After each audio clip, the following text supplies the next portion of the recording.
ರೈತರಿಗೆ ಬಡ್ಡಿ ರಹಿತ ಸಾಲ ಒದಗಿಸಿದ್ದೆ ಲಕ್ಷ್ಮಣ ಸವದಿ, ರಾಜು ಕಾಗೆ. ಅಥಣಿ: ರೈತರ ಏಳಿಗಾಗಿ ರೈತರಿಗೋಸ್ಕರಗಾಗಿ ರೈತರಿಗೆ ನೀರು ಒದಗಿಸುವ ಸಲುವಾಗಿಯೇ ಬಸವೇಶ್ವರ ಏತ ನೀರಾವರಿ ಯೋಜನೆಗೆ ಮೊದಲ ಹಂತದ ಪ್ರಾಯೋಗಿಕ ಚಾಲನೆ ನೀಡಿದ್ದ ಹಾಗೂ 11 ಕೆರೆಗಳನ್ನು ತುಂಬುವ ಯೋಜನೆ ಕಾಮಗಾರಿಗೆ ಈಗಾಗಲೇ ಚಾಲನೆ ಕೊಟ್ಟಿದ್ದೇವೆ. ಇನ್ನು ಮುಂದಿನ ದಿನಮಾನಗಳಲ್ಲಿ ನೀರಾವರಿ ಯೋಜನೆಗೆ ಒತ್ತು ನೀಡಿ ರೈತರ ಜಮೀನುಗಳಿಗೆ ನೀರು ಸರಬರಾಜು ಮಾಡುವ ಕೆಲಸವನ್ನು ಮಾಡುತ್ತೇವೆ ಎಂದು ಕಾಗವಾಡ ಶಾಸಕ ರಾಜು ಕಾಗೆ ಹೇಳಿದರು.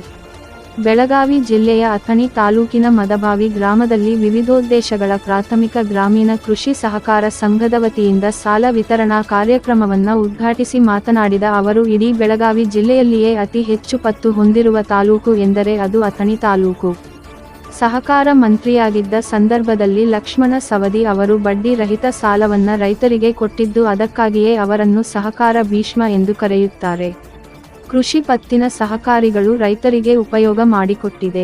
ಚುನಾವಣೆ ಸಮಯದಲ್ಲಿ ಕೊಟ್ಟಂತಹ ಆಶ್ವಾಸನೆಗಳು ಈಡೇರಿಸುವ ಪ್ರಯತ್ನವನ್ನ ಮಾಡುತ್ತಿದ್ದೇವೆ ಎಂದರು. ನಂತರ ಮಾತನಾಡಿದ ಅಥಣಿ ಶಾಸಕ ಲಕ್ಷ್ಮಣ ಸವದಿ ಅವರು, ಅಥಣಿ ತಾಲೂಕಿನಲ್ಲಿ ರೈತರಿಗೆ 585 ಕೋಟಿ ರೂಪಾಯಿ ಸಾಲವನ್ನ ಬಡ್ಡಿ ರಹಿತವಾಗಿ ಕೊಡಲಾಗಿದೆ. ಈ ಮೊದಲು 46 ಸೊಸೈಟಿಗಳಿದ್ದ ಈಗ 155 ಸೊಸೈಟಿಗಳಾಗಿವೆ.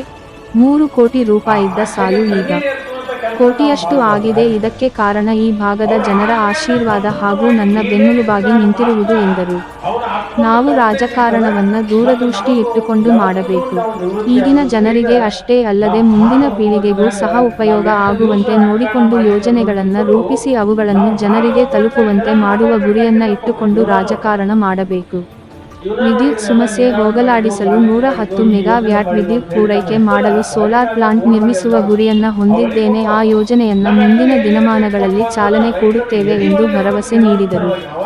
ಈ ಸಂದರ್ಭದಲ್ಲಿ ನಿಜಗುಣಿ ಮಗದುಂ, ವಿನಾಯಕ ಬಾಗಡಿ, ಮಹಾದೇವ ಕೋರೆ, ಬಾಬು ಮೆಂಡಿಗಿರಿ, ಶಂಕರ್ ನಂದೇಶ್ವರ, ಮಹಾದೇವ ಉಳ್ಳಾಗಡ್ಡಿ, ಮಹಾನಂದ ನಿವಲಗಿ ಸೇರಿದಂತೆ ಹಲವರು ಉಪಸ್ಥಿತರಿದ್ದರು. ಒಬ್ಬ ಗ್ರಾಮ ಪಂಚಾಯತಿ ಅಧ್ಯಕ್ಷ ಇಲ್ಲಂದ್ರೂ ನಡೀತದ, ಒಬ್ಬ ಶಾಸಕ ಇಲ್ಲಂದ್ರೂ ನಡೀತದ, ಒಬ್ಬ ಮುಖ್ಯಮಂತ್ರಿ ಇಲ್ಲಂದ್ರೂ ನಡೀತದ, ಈ ದೇಶದೊಳಗೆ ಪ್ರಧಾನಮಂತ್ರಿ ಇಲ್ಲಾದ್ರೂ ನಡೀತದ. ಆದ್ರೆ ಇಲ್ಲಿ ಕೂತಾರಲ್ಲ ಇವರು ಒಂದೇ ವರ್ಷ ನಾವು ಏನೂ ಮಾಡಂಗಿಲ್ಲ ಅಂತ ಹೇಳ್ಬಿಟ್ಟು ಕೂತ್ರೆ ಇಡೀ ಜಗತ್ತನ್ನ ಇವತ್ತು ನಾಶ ಆಗೋಗ್ತದ.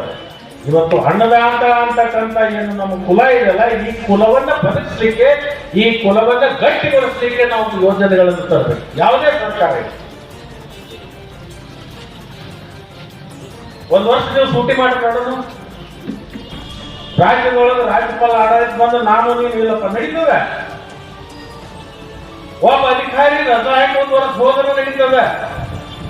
ಇಲ್ಲಿ ಕೂತಾರಲ್ಲ ಇವರು ಎಲ್ಲರೇ 1 ವರ್ಷ ರಜಾ ಹಾಕಿದ್ರಂದ್ರೆ ಏನಾಗ್ತೈತಿ? ನಾವೇನೋ ಮಾಡಂಗಿಲ್ಲಪ್ಪ, ನಮ್ಮ ಪುಟ್ಟೆ ಕೆಟ್ಟಬೇಕಲ್ಲ, ಅಟ್ಟು ನಾವು ಬೆಳ್ಕೊಂಡು ನಮ್ಮ ಮನ್ಯಾಗ ನಾವು ತಿನ್ಕೊಂಡು ಕುಂದಿರ್ತೀವತ್ತಂದ್ರೆ ಏನ್ ಮಾಡೋದು?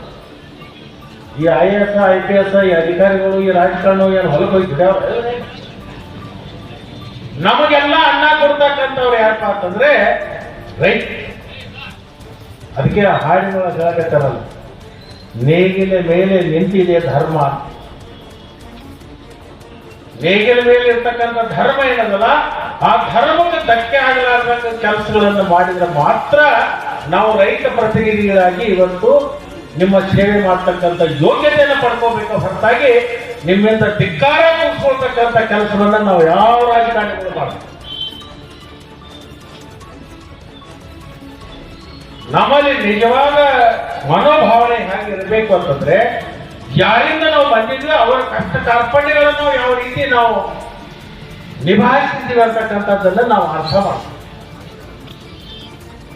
ಇವತ್ತು ನಮ್ಮ ಮದಮಾವಿ 3 ಸಂಘದಲ್ಲಿ ಕೊಳ್ಳಲಿರ್ತಕ್ಕಂಥ ಬಂಗಾರವನ್ನ ಈ ಮಾರವಾಡಿಯರ ಅಂಗಡಿ ಒಳಗೆ ತೆಗೆಸಿದ ಅದನ್ನು ಸಾಲ ತಂದ, ಆ ಸಾಲದ ಹೊರೆಯನ್ನ ಹೊತ್ತು ಆ ಸಾಲ ತೀರಿಸಲಿಕ್ಕೆ ಆಗದೆ ಇರ್ತಕ್ಕಂಥ ಆತ್ಮಹತ್ಯೆ ಮಾಡ್ಕೊಳ್ತಕ್ಕಂಥ ಪ್ರಸಂಗ ಯಾವ ರೈತರಿಗೂ ಬರಬಾರ್ದು. ಆ ನಿಟ್ಟಿನೊಳಗೆ ನಾವು ಕಾರ್ಯಗಳನ್ನು ಮಾಡ್ತೀವಿ.